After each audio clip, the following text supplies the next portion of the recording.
I'm doing this off the top of my head, so I will need help from the group on this. When I think of Arkansas sports in general, I think of Nolan Richardson's basketball teams, but I'm pretty sure Arkansas hasn't been great at anything since Jimmy Johnson and Jerry Jones played for the Arkansas football team. So that's how long that has been. I'm just doing it off of the top of my head. I have not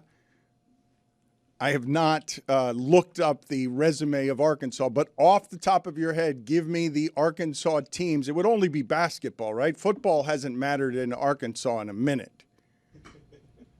And the Arkansas athletic director is now running or spokesman for the CFP. He's got very little in the way of personality. So Zaslow is serving his punishment. He is the Pope. He is a Pope who really likes his cream cheese.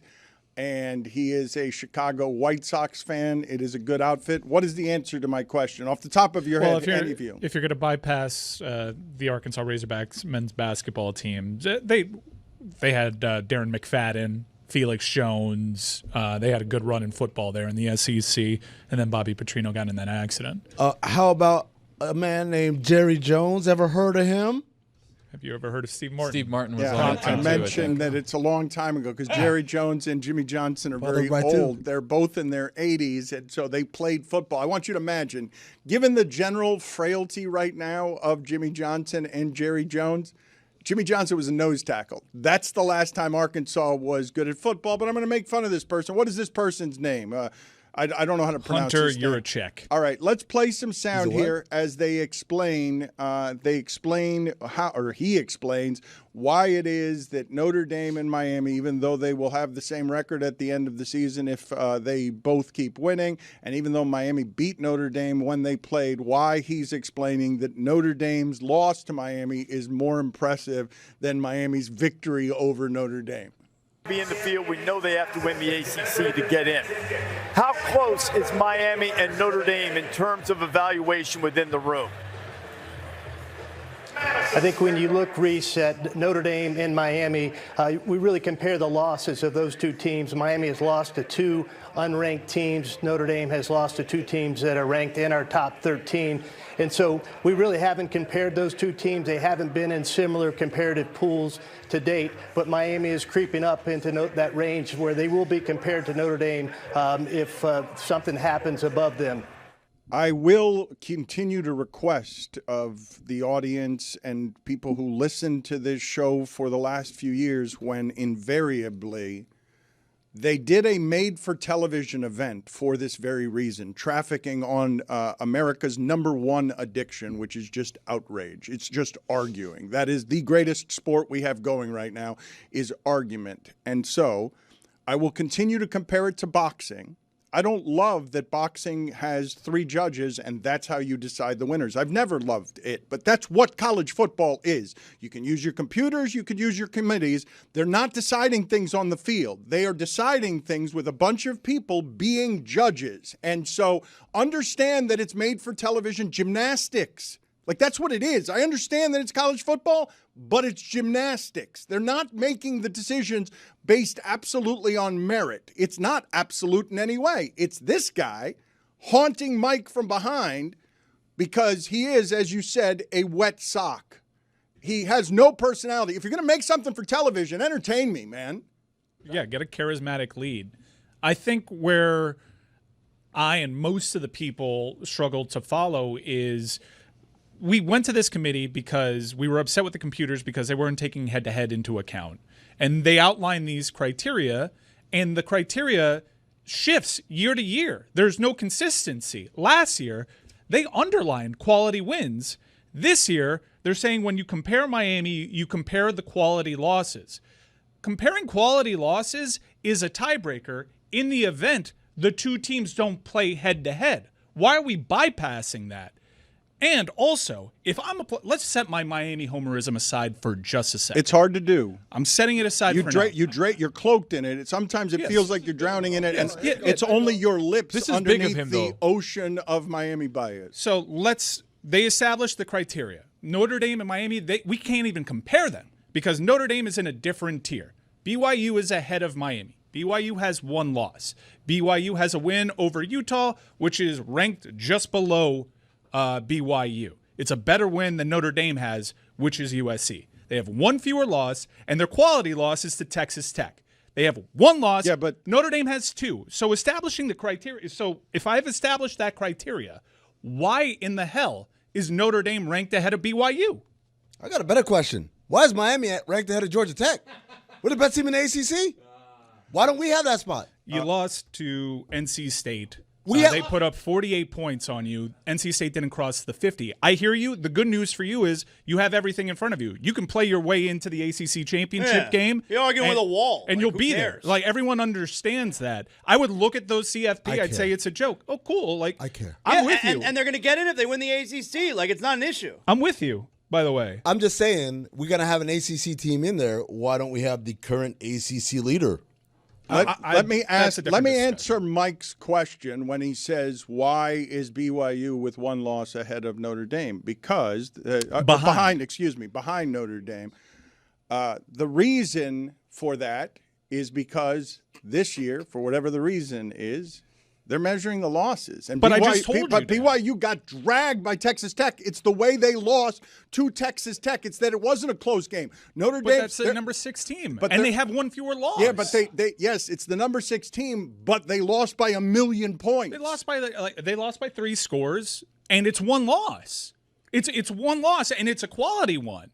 They have a better win than Notre Dame has. What I'm telling you is you're saying you just made your own point when you said they're measuring losses this year. The way they lost to Texas Tech is what makes them drop that far in the rankings. So now it's how much you lose? Yes. It's not even the amount of losses? Yes. So they have one fewer loss. It's a quality loss. One better win than Notre Dame. It's not a quality loss because you lose by 3 scores. It's not a quality loss. You just played a good opponent, but you got dragged by them. That game was never close. It's not a quality loss. No, because of the way they lost. Okay. If they're measuring losses ahead of the quality wins, why are the undefeated teams 1, 2, and 3? Like, the teams with a loss should be. Well, that's a good point. But 1, 2, and 3. I think it's because Mike Ryan made fun of me last week because I said the 3 best teams I've seen are Texas A&M, Ohio State, and Indiana. No, they don't have any quality losses, though. No, but he's like, really, Dan? So you're going out on a limb there with all the undefeated teams. But BYU was undefeated, and I never considered them one of the best teams, and then they got dragged by Texas Tech. Texas Tech is also lost. They lost because they played their backup quarterback in an important game, but Texas Tech has looked all season to me like one of the best teams. But it's the way they beat BYU. Here's the thing about Miami. Here is the thing that I'd make an argument if we're doing this as subjectively as judges on behalf of Miami. You know they're one of the best teams. You know why? They're going to be favored in every single game they play this year. So you know they're one of the best teams. So if there are a bunch of teams with 2 losses, the money tells you they're never an underdog. They are always expected to win every single game they play this season. Now, I don't know. The 3 teams at the top would maybe Indiana would be favored against them? No, I think they would. Right now, again, people keep saying, well, who would be favored right now, Notre Dame or Miami? And I would always say Notre Dame, they were favored when they played in September when Miami beat them. Right. Like, lines are about getting 50-50 action. Right. Miami would probably be an underdog at Oxford. I think I saw a 3.5-point line out there. I think this is much larger than betting lines or anything like that. I knew Miami's chances were cooked in this CFP ranking. There's nothing larger than betting lines, by the way. That's the most important thing. Like when you say this is something larger than betting lines, it's where the money goes. And if that wet sock came out and said that, I'd understand it. But there is no consistency here. They put Arizona State at number 25. We all know why they did that. Why? It's directly tied to not wanting to have Miami and Notre Dame bunched up together. It is, because they want to avoid that discussion. I want to ask you something. So if that is true, that's why Utah exists. Okay. Which, by the way, Utah's athletic director joined the playoff committee last week.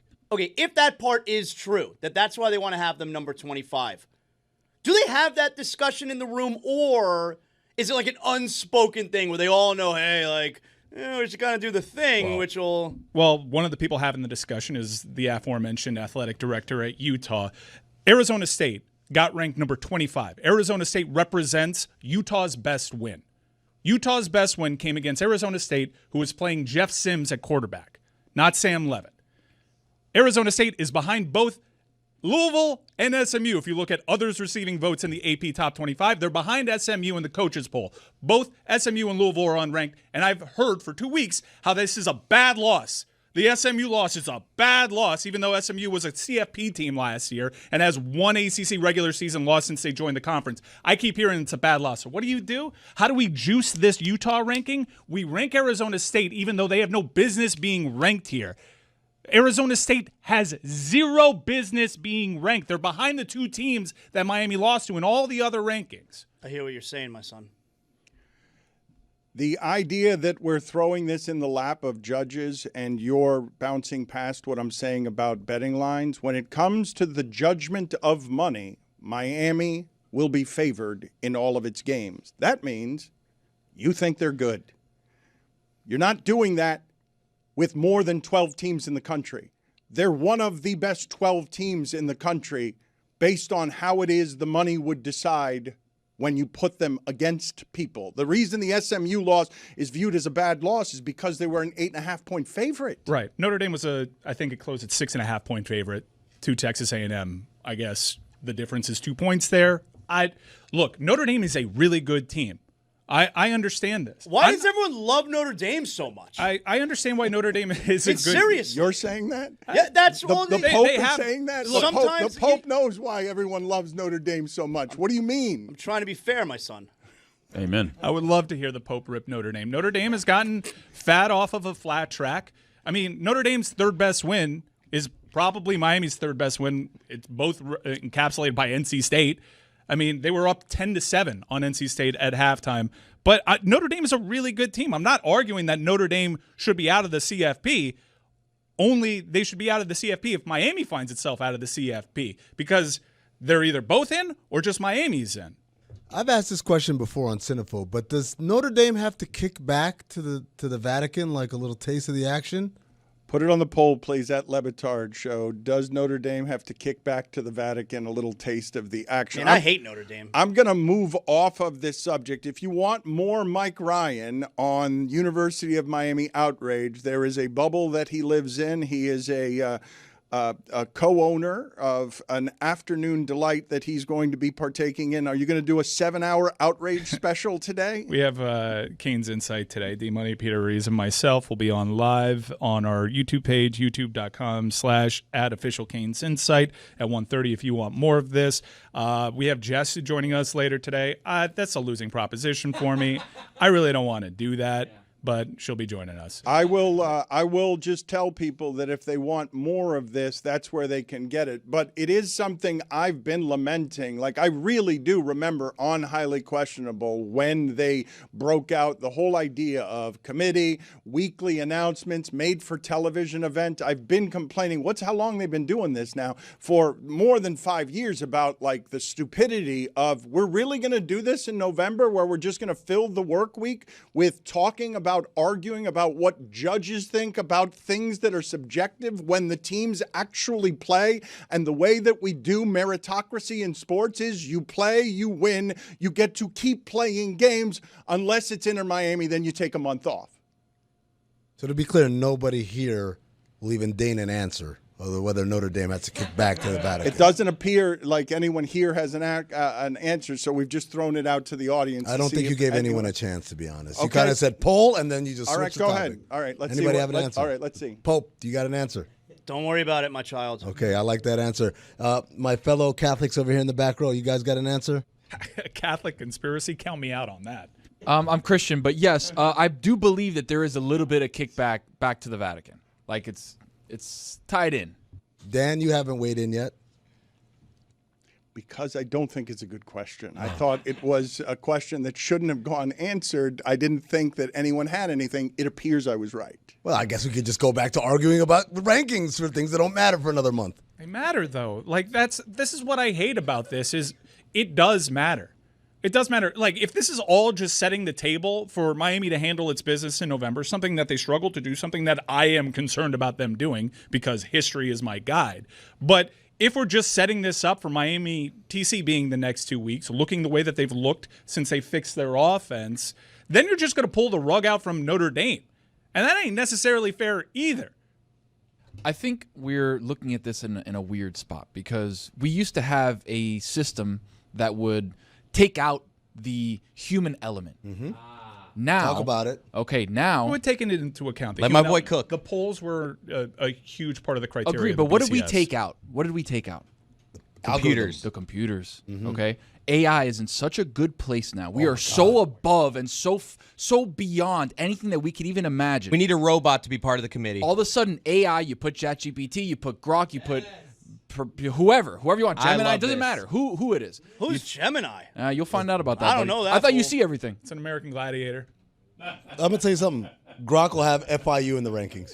Well, Tony's cooking right now. well, I think that we should go back to the computers, put everything in, and see what that makes You sense. know why we got away from the computers? Because everybody was upset because the computers didn't care about head-to-head matchups. And here we are. But you write that into the algorithm. 20 years later, and the committee that was supposed to be a guardrail against bypassing head-to-head is once again bypassing head-to-head.